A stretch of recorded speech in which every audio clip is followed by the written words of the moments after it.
मैं रिकॉर्ड नहीं कर रहा हूँ। रिकॉर्ड मत करो अभी। अच्छा। हाँ। ठीक है चल।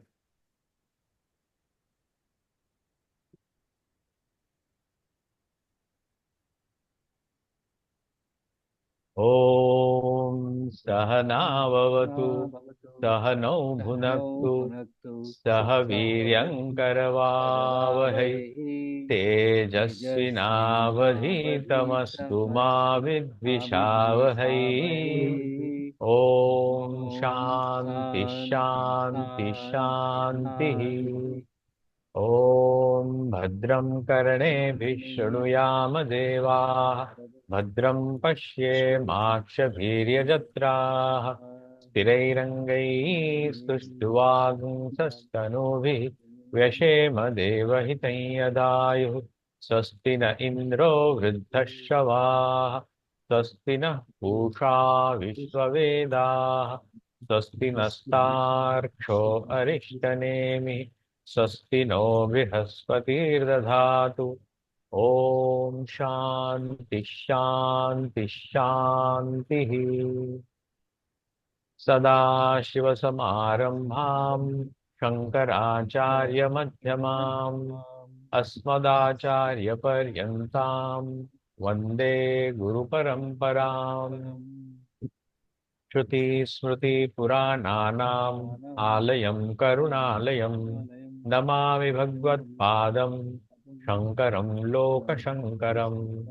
शङ्करं शङ्कराचार्यं केशवं बादरायणं सूत्रभाष्यकृतौ वन्दे भगवन्तौ पुनः पुनः। ईश्वरो गुरुरात्मेति मूर्तिभेदविभागिने व्योमवद्व्याप्तदेहाय दक्षिणामूर्तये नमः। वेदांत सार हम पढ़ रहे हैं, पहला श्लोक ही हम शुरू करे हैं। और पहले श्लोक पर हम सुबोधिनी टीका के साथ उसका अभ्यास कर रहे हैं। सुबोधिनी टीका नृसिंह सरस्वती जी ने लिखी है।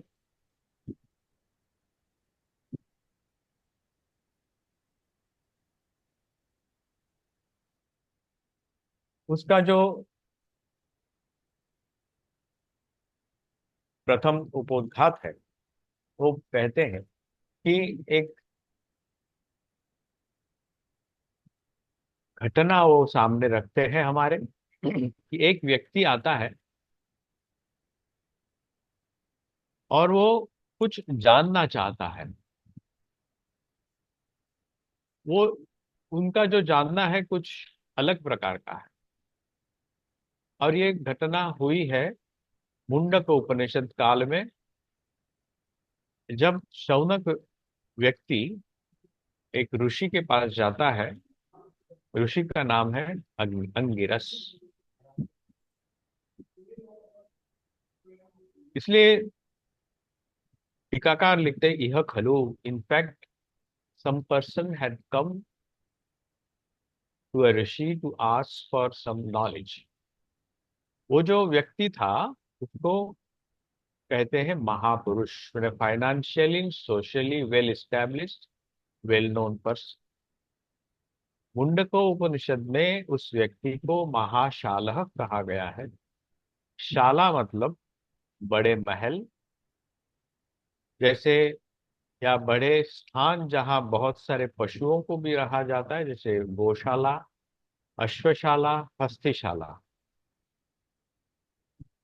तो इस व्यक्ति के पास ऐसे बहुत से पशु थे, पशुधन था। इसका उल्लेख उसके नाम से के साथ हमें पता चलता है। तो यहाँ पे उस व्यक्ति का उल्लेख करते हुए इस भाष्य का आरंभ करते हैं। और ये व्यक्ति गुरुगृह में जाकर के अपने गुरु के सानिध्य में रह के सकल वेद राशि नाम नित्य अध्ययन विधि, जितने जितने भी वेद है, वेद राशि है, उनका उन्होंने अध्ययन किया है अपने ब्रह्मचर्य व्रत के साथ।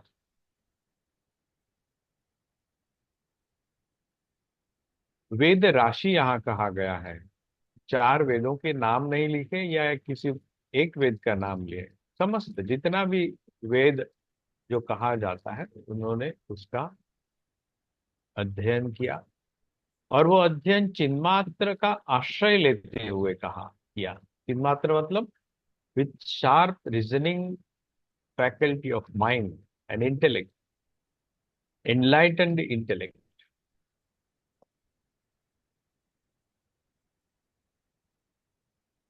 और जब वो अपने गृहस्थाश्रम में आए तो उन्होंने अपने जो गृहस्थी के कर्म है या प्रोफेशनल उसका जो कामकाज है वो कैसे किया, काम में और निषिद्ध कर्मों से वर्जित होकर किया। क्योंकि ये काम में कर्म कैसे होते हैं, अज्ञान विलसित होते हैं। क्यों करते हैं पता नहीं होता है। कोई तो कहता है हमारे ऊपर बोला जाता है तुम ऐसे करो। अनादि है ये, कब से चालू हुआ पता नहीं। हमारे आगे के लोग भी करते आए हैं, वही कहते हैं तुम्हें भी ऐसा करना है इसलिए हम लोग करते हैं। अनिर्वचनीय, किस कोई भी उसका एक्सप्लेनेशन नहीं दे सकता। वो भाव रूप है, मतलब हमारे मन से उसका उद्गम होता है। और उसकी अनुष्ठान कैसे होता है, अनंत भव अनुष्ठित होता है।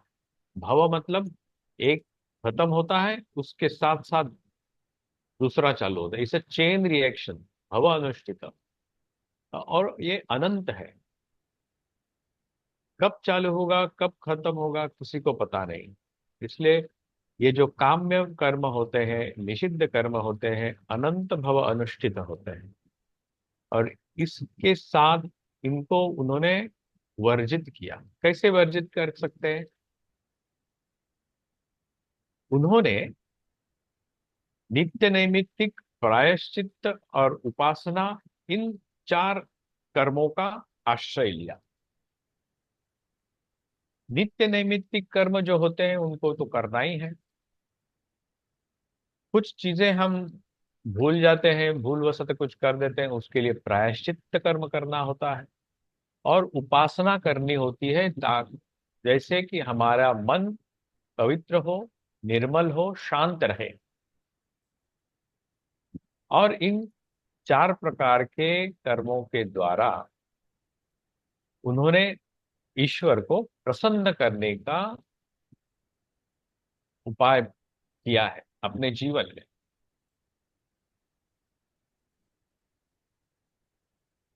और उसका जो परिणाम कैसे निकला, परिणाम ये निकला कि अति निर्मल आशयानाम, उनके जो आशय मतलब कर्मों के जो संस्कार है वो इतने पवित्र और निर्मल है कि वो आदर्श तलवत, आईने के समान। जहाँ साफ सुथरा आईना होता है, कुछ भी धूल नहीं है, कुछ खरोंच नहीं है कि उसके ऊपर, हमारा चेहरा जैसे है वैसे ही दिखाई देता है। वैसे ही उनका जीवन और उनका मन वैसे ही निर्मल होगा। और यहाँ पे इष्टिका चूर्ण आदि संघर्षित मतलब आईना साफ करने के लिए इतना मैला कभी कभार आईना होता है, उसको पानी से धोना पड़ता है। आजकल वो कोलिन वगैरह आता है, वो कोलिन डालना पड़ता है। यहाँ वो पुराने जमाने में इष्टिका और चूर्ण, वो मट्टी डाला उसके ऊपर पत्थर से घिसा। ज्यादातर बर्तन वगैरह काले पड़ जाते हैं, तो उसको हम मट्टी लगा करके उसके ऊपर बाद में पत्थर से घिसते हैं तो थोड़ा चमक में आता है। तो बहुत प्रयत्न पूर्वक उन्होंने अपना मन निर्मल बनाया है। और हम वो अपने समाज में कैसे रहते हैं, समाज में रहते हैं नलिनी दलगत जल बिंदुवत। कमल के पत्ते के ऊपर एक पानी का बिंदु जब पड़ता है तो तैरता हुआ दिखता है, कहीं वो चिपकता नहीं तो उस नलिनी दल के जैसा अपने जीवन को समाज में कार्य करते हुए रखता है। समाज के जो दुर्गुण दोष है अपने जीवन में आने नहीं देता है, साफ रखता है। उसका परिणाम क्या होता है? वो उसे पता चलता है कि हिरण्यगर्भ आदि स्तंभ पर्यंतम जीवजातम,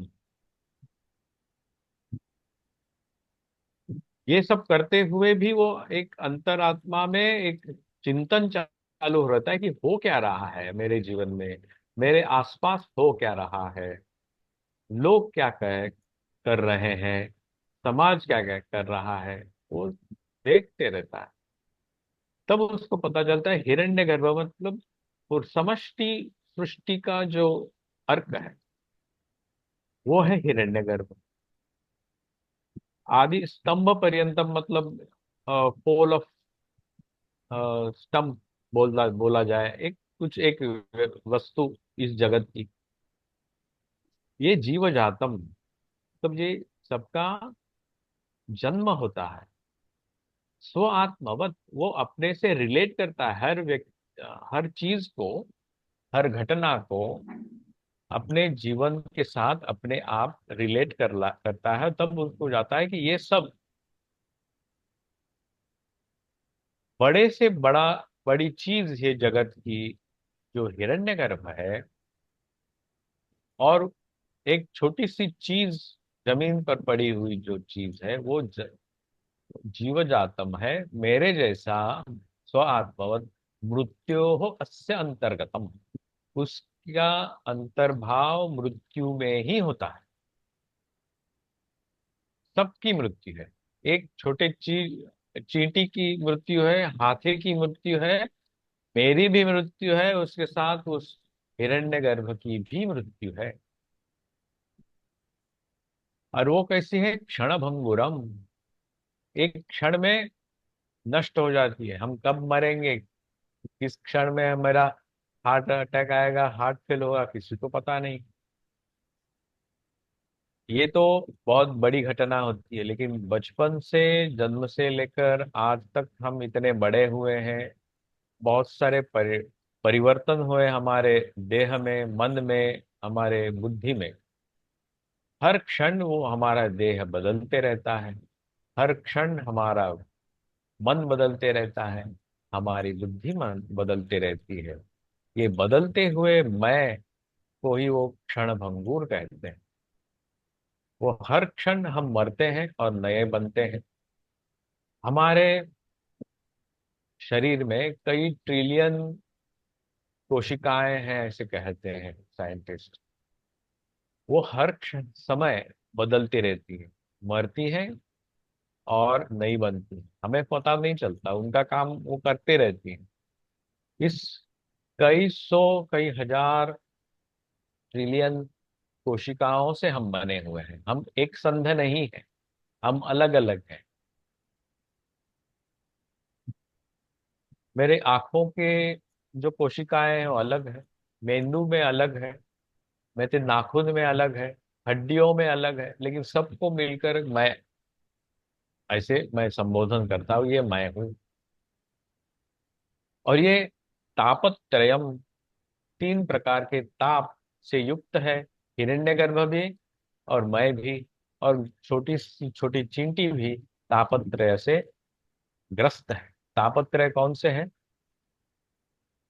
वो है आधि भौतिक, आधि दैविक, आध्यात्मिक, ये तीन प्रकार के ताप सब ग्रस्त हैं। अग्नि संदीय मानम, और ये जो भी है हिरण्यगर्भ से सब माने वस्तु अग्नि में भस्मसात हो सकती है। अनीशम, कल उसका वो नहीं रहेगा। निशा मतलब एक रात, कोई एक रात का भी मेहमान नहीं है। आत्मनि अनुपश्यताम, जैसे मैंने कहा, वो अपने आप में रिलेट करता है हर वस्तु को, हर घटना को। तो अनुपश्यताम अति विवेकिनाम, ये एक्सट्रीम डिस्क्रिमिनेशन कर रहा है वो, ये व्यक्ति, वो जो आया है पूछने के लिए। स्लाइड थोड़ा एक तो ऊपर कीजिए स्वामी जी। हाँ हाँ। वो उससे ऊपर का दिखाई दे रहा है, आप जो एक्सप्लेन कर रहे हैं ना वो भी दिखना चाहिए स्क्रीन पे। ओके ओके हाँ। तो इस डिस्क्रिमिनेशन से उसको क्या पता चलता है? पता चलता है कि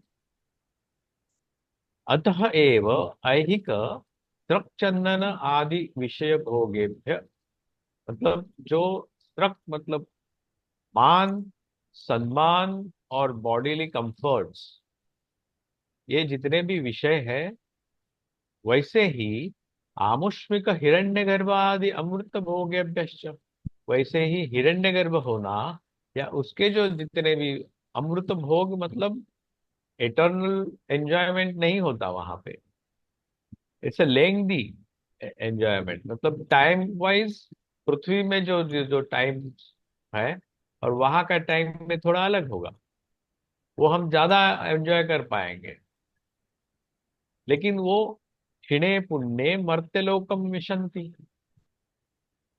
यहाँ जैसे भोगों का अंत है, वैसे ही वहां के भोगों में भी अंत है। अति निर्विण्ण मानसा नाम, ऐसे इस वांत आसन, उनके जो संस्कार इतने क्षीण हो गए हैं, और उसका मन जो इतना रिफाइंड हो गया है, थिन हो गया है, तो शम आदि साधना संपन्ना नाम, उसका जो शम आदि साधन है, शम दम उपरति तितिक्षा आदि, इसके बाद में देखेंगे तो कैसे है, उसका डेफिनेशन क्या है, कैसे उसकी साधना की जाती है। ये जो साधन है वो अपने आप वो साध्य हो जाता है। और आपात अधिकत अधिक अखिल वेदार्थ, और ऐसे लगता है कि अखिल वेदार्थ का जो अर्थ, वेदों का जो अर्थ है, उसने प्राप्त किया है इस जीवन में या उसके पहले वाले जीवन में। स्व आदेह आदि अहंकार पर्यंतम जड़ पदार्थ, उसको लगता है कि ये जो देह तो हमें लगता है कि तो आ, जड़ पदार्थ है ही, फिर भी मन, बुद्धि, चित्त और अहंकार, और टोटल इसकी समष्टि अहंकार, जो आइडेंटिटी है हमारी, स्वत्व मैं जिसको कहता हूं, लेकिन मैं हम किस बता नहीं सकते कि मैं कौन हूं, वहां तक ये सब जड़ पदार्थ है, क्योंकि वो बदलते रहते हैं। उसका हम अनुभव कर सकते हैं, इंद्रिय गोचर है।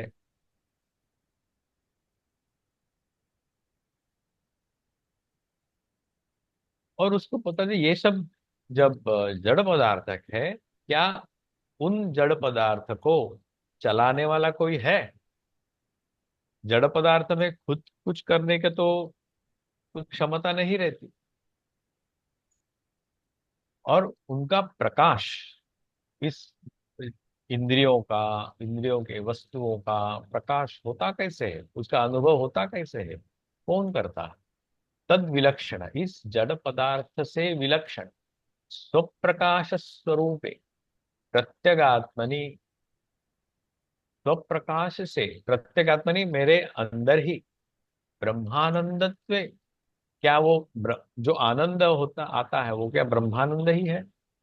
संशय आपन्ना नाम, ऐसा जिसको संशय होता है, ही is not sure about it yet, he has a doubt that is there any substance other than the material one which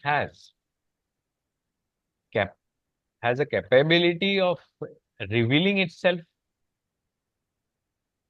capability of revealing other things? सब प्रकाश, और वो क्या मेरे अंदर है, प्रत्यगात्मनि है। तद जिज्ञासु नाम, वैसे जो जिज्ञासु है, इंक्वायरर है, उनके अल्प श्रवणेन, उनका बहुत ही कम समय में उसका अध्ययन करने से या सुनने से उसके बारे में मूल अज्ञान निवृत्ति, जो अज्ञान की निवृत्ति, हम जिसको अज्ञान कहते हैं, उसका उसके बारे में नहीं कहा है। अज्ञान, मूल अज्ञान, वो क्या है हमें अब तक पता नहीं है, उसकी निवृत्ति होगी। और परमानंद अवाप्ति, और परम आनंद की प्राप्ति, सिद्धये प्रकरणम आरंभमाण। ऋषि कहते हैं कि इस प्रकरण ग्रंथ का और तथा आरंभ, इस टीका का आरंभ ही इसलिए किया गया है कि ऐसे जो जिज्ञासु है, ऐसे ये संशयग्रस्त व्यक्ति है, जिसे स्वयं प्रकाश, प्रत्यगात्मा, ब्रह्मानंद का अनुभव कराने वाला जो कुछ सब्सटेंस है या कुछ एक पदार्थ है, उसकी अवाप्ति हो। सिद्धये मतलब अवाप्ति, प्राप्ति, उसका आरंभ करते हैं। यहां उसे लगता है कि matter and consciousness are two different things. In matter there is no consciousness, he is confirm about it, but consciousness is not yet sure about. जड़ और चेतन ये दो पदार्थ हैं, ऐसे इस व्यक्ति को लग रहा। तो यहां तक वो आया और लग रहा है कुछ है उसके बारे में। He is not able to cross, Delhi को क्रॉस नहीं कर पा रहा है। That some obstacle is there which he is not able to cross। और ये अभी यहाँ इस ग्रंथ का जब आरंभ होता है, तब एक मंगलाचरण की आवश्यकता होती है। तो वो जो पहला श्लोक है, वो देवता को नमस्कार करके, अपने गुरु को नमस्कार करने के लिए इस श्लोक का आरंभ किया हुआ है। समाप्ति, प्रचय गमन आदि फलक शिष्टाचार परिप्राप्ते, मतलब किसी, कहाँ कहीं जाना हो और कहीं गमन करना हो या किसी चीज का आरंभ करना हो, तो हम अपने इष्ट देवता को नमस्कार करते हैं। हमारे गुरुजनों को, हमारे ज्येष्ठ व्यक्तियों को, घर के व्यक्तियों को हम प्रणाम करते हैं, उनके आशीर्वाद लेते हैं। उसके बाद भी हम अपना मार्गक्रमण करना चालू करते हैं। उसी तरह से इस श्लोक से भी इस प्रकरण ग्रंथ का आरंभ किया गया है। उसके साथ उन्होंने अनुबंध चतुष्टय का भी उपाय यहाँ बताया गया है, और वो परमात्मा को नमस्कार करते हुए वहां अखंडम का उल्लेख करते हैं। अभीष्टस्य निश्चयस्य सिद्धये प्राप्ति अर्थे। अभीष्ट क्या है? वो है निश्रेयस। हमें ये शब्द प्राप्त होता है कठोपनिषद में, यम नचिकेता के संवाद में। यम नचिकेता को बोलता है कि तुम इस जगत के जितने भी भोग है ले लो। तो बोलता है नहीं, मुझे वही चाहिए जो इस जीवन के बाद में क्या होता है, कैसे रहता है, वो जानना चाहता हूँ, वही मेरा निश्रेयस है।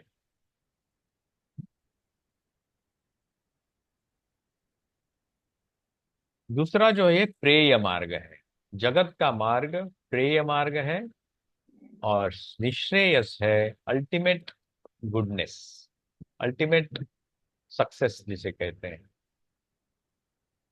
वही अभिष्ट है, वही लेने योग्य है, प्राप्त करने योग्य है, और उसकी सिद्धि के प्राप्त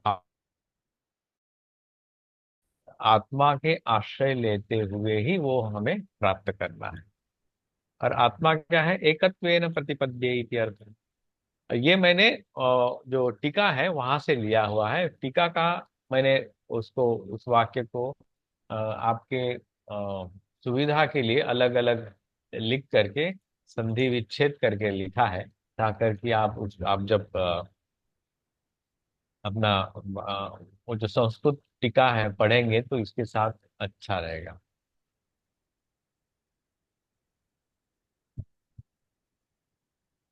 अभी जो व्यक्ति आया है कुछ पूछने के लिए, उन्होंने ये मंगलाचरण भी किया, और मंगलाचरण में उन्होंने आत्मा को या जो इष्ट है उसका नमन किया उसको। तो ये व्यक्ति पूछता है, when Atman is not to be considered as an object, then how you are taking it as a tangible thing? ऐसे कहा जाता है कि matter and consciousness you can consider आत्मा वगैरह। अब थोड़ा कठिन हो रहा है। तो कुछ प्रश्न उसके मन में आते हैं, वो उसका पूछता है with humbleness, not with arrogance.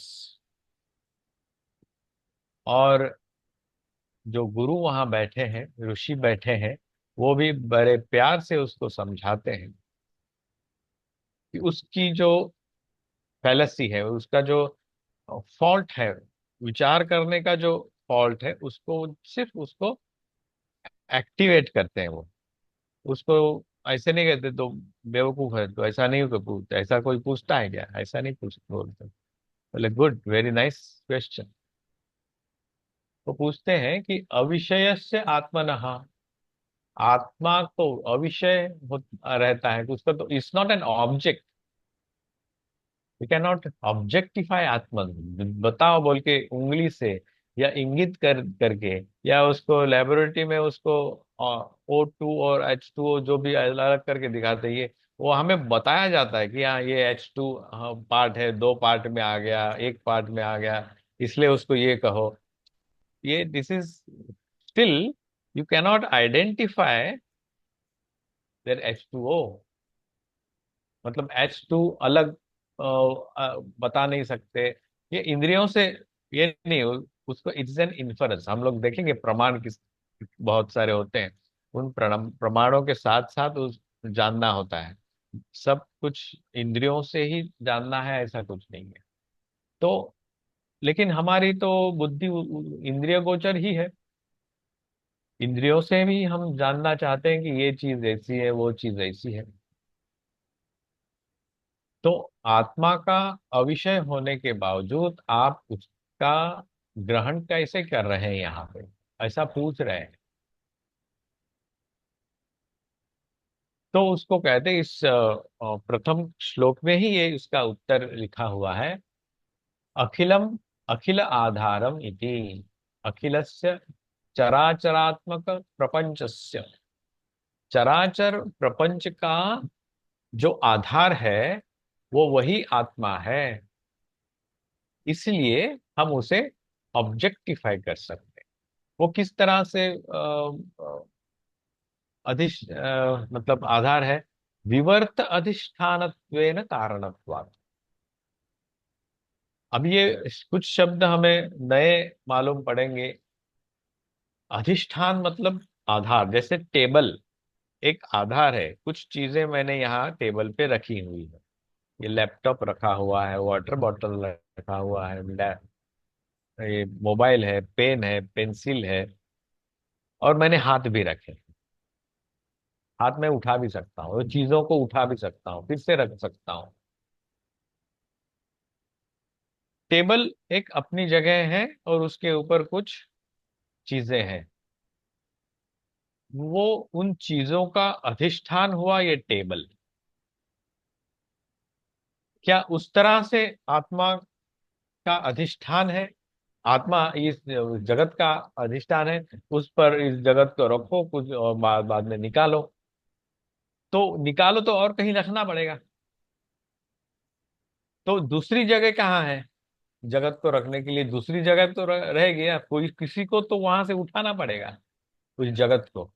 आत्मा आधार है, तो जैसे टेबल जैसे आधार है, उठा के जमीन पे रखा, उठा अलमारी में रखा। कुछ दूसरी चीज भी आवश्यक है उस चीज को अधिष्ठान देने के लिए। कि लोग बोलते हैं नहीं, ऐसे नहीं होगा, ये विवर्त अधिष्ठान है। विवर्त एक अ, वाद है, मतलब बहुत सारे वाद हम देखेंगे। अ, ये यहाँ वादावादी नहीं है। अ, वाद कहा जाता है जहाँ झगड़ा होता है। एक्चुअली ये झगड़े वाला वाद वाद नहीं है। वाद मतलब एक concept, philosophy, point of vision. तो यहाँ कहते हैं विवर्तवाद आता है। विवर्त मतलब, हाँ, मोटा मोटी बहुत सारे हैं वैसे, फिर भी हम जो इसका अभ्यास करेंगे वो है विवर्तवाद। और उसके बाद आता है परिणामवाद, और आता है अवच्छेदवाद। लेकिन इस पाठ्यक्रम के लिए हम विवर्तवाद ही अभी, for the time being, we will look into it. विवर्त, विवर्त मतलब वो अपने से ही होता है।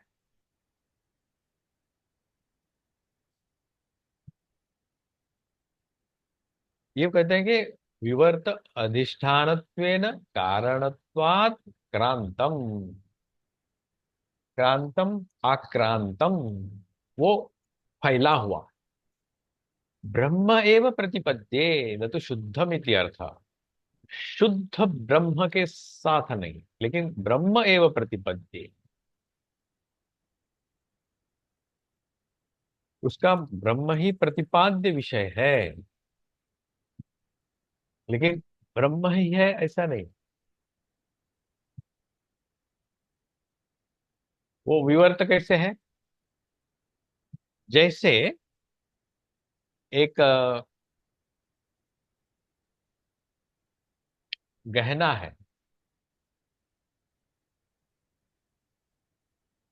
वो गहना किससे बना है?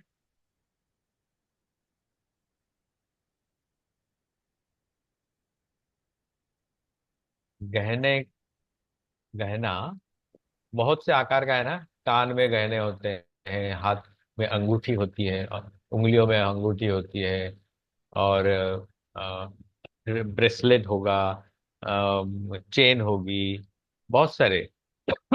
तो उसका अधिष्ठान क्या है? उस गहने का अधिष्ठान क्या है, क्या आप बताओगे आप? कोई? मेटल। मेटल जो है उसके उसका जो मेटल है। हाँ, मेटल। सोने का गहना हो तो सोना उसका अधिष्ठान होगा। प्लेटिनम हो तो प्लेटिनम का होगा अधिष्ठान। आपने जो कपड़े पहने हैं उसका अधिष्ठान क्या है? कॉटन। जिस चेयर पे आप बैठे हैं उसका अधिष्ठान क्या है? प्लास्टिक। हाँ।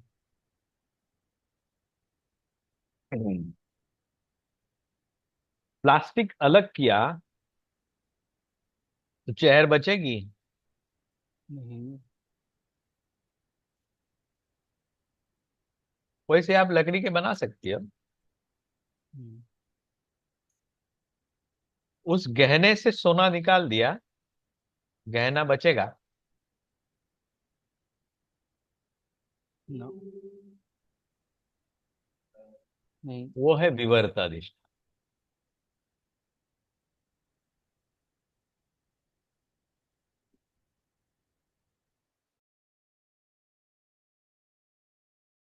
क्या कि स्वामी जी की उसके एग्जिस्टेंस, मतलब it is because of it.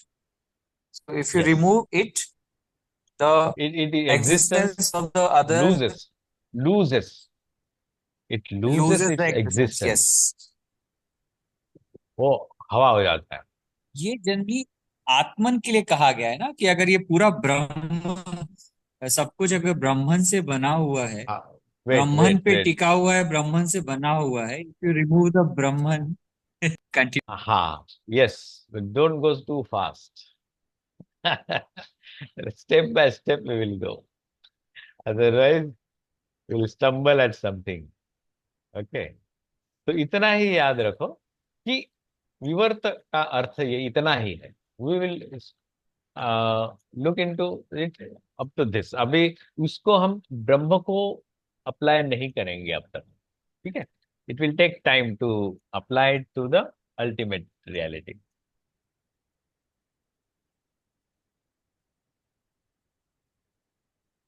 अभी हमारे पास 6 मिनट है, तो हम इसी नोट पे हम रुकते हैं थोड़ा, और उसका थोड़ा चिंतन करते हैं कि क्या हम ये कॉन्सेप्ट हमारे मन में क्या उभर आ रही है. But it needs little vision also, mental vision. देखो आसपास, we have to look into the other things and see the things in its right perspective. हम हमारी दृष्टि क्या है, आकार और उसकी उपयोगिता. मेरे सामने वाटर बॉटल है, उस मैं उसको नाम दिया है वाटर बॉटल, क्योंकि मैं उसको उसके अंदर पानी रखता हूँ मेरे पीने के लिए, मेरी प्यास बुझाने के लिए. उसका एक मेरा उपयोग है. लेकिन as a that object, it has no activity of itself. उसको मैंने बनाया है, मैंने किसी ने बनाया होगा इस आकार में, इस प्रयोजन के लिए, ताकि उसका इस तरह से उपयोग हो. नाम होता है, रूप होता है, और कर्म होता है हर चीज. That is an identity for that. इसके बोला अहंकार. वो उसको क्या लगता है कि स्वादेह अहंकार पर्यंतम. स्वदेह मतलब किसी हर चीज को एक देह होता है. टी कप, उसको एक अपना एक देह है. It has its purpose in life. It it has a life. जब तक वो गिर के टूट न जाए, इट हैज अ लाइफ. हर चीज को एक उम्र है, हर एक उसको एक कर्म है, उसको एक उपयोगिता है, और एक नाम है, पर्पसफुल नेम, उस देह को, उस ऑब्जेक्ट को. और उस वो ऑब्जेक्ट किसी वस्तु से बनाई हुई. इसलिए शंकराचार्य बृहदारण्यक उपनिषद में मृत्तिका इत्येव सत्यम. घट, बहुत सारे घट है, घटों के आकार अलग अलग है, लेकिन सब घटों में एक ही चीज है, वो है मट्टी. फर्नीचर अलग अलग है, लेकिन उसका आकार अलग है, उसका पर्पज अलग है, उसका नाम अलग है, उसका कर्म अलग है. लेकिन उसमें एक पेड़ की लकड़ी सब्सटेंस है, या उसका आजकल प्लास्टिक से बनती है, या एल्यूमिनियम से बनेगी, या और किसी और से बनेगी. आकार एक ही है. प्लास्टिक को भी लकड़ी का कलर्स के साथ बनाते हैं, क्योंकि we have that mental conditioning that we want to see chair as wooden chair. This is a mental condition. Is it अनादि और अनिर्वचनीय, जैसे पिछले उसमें बताया ना. कर्म क्या है,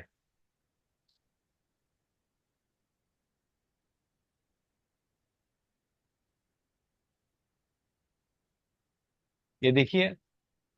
अनादि अनिर्वचनीय भाव रूप अज्ञान विलसित अनंत भव अनुष्ठित काम्य निषिद्ध कर्म वर्जित. Our mind is conditioned to see chair as a wooden chair, color as a wood. That is why this plastic chair also has been made in a wooden color. उसको वो शेड दिया जाता है, उसको वो जो ये होते हैं उसके रिंग्स वगैरह होते हैं ना, लकड़ी के, वैसे उसमें भी दिखाए होते हैं कि भाई थोड़ा कंडीशन आ जाए।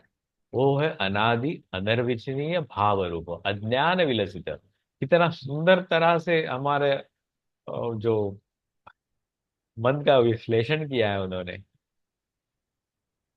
तो इस तरह से विवर्त के बारे में ही हम आज थोड़ा चिंतन करते हैं। हर वस्तु में हम देखेंगे, will look at a object, how that object is. Will not see object as an object, but as it is. जैसा है वैसे देखते हैं। Let us practice it. तो आज का क्या हम यही समाप्त करते हैं? जी। ओके। तो फिर से एक आप बार ओम पूर्णमदः पूर्णमिदं पूर्णात् पूर्णमुदच्यते पूर्णस्य पूर्णमादाय पूर्णमेवावशिष्यते। ओम शांति शांति शांति। हरि ओम तत्सत्। श्री राम कृष्णार्पणमस्तु।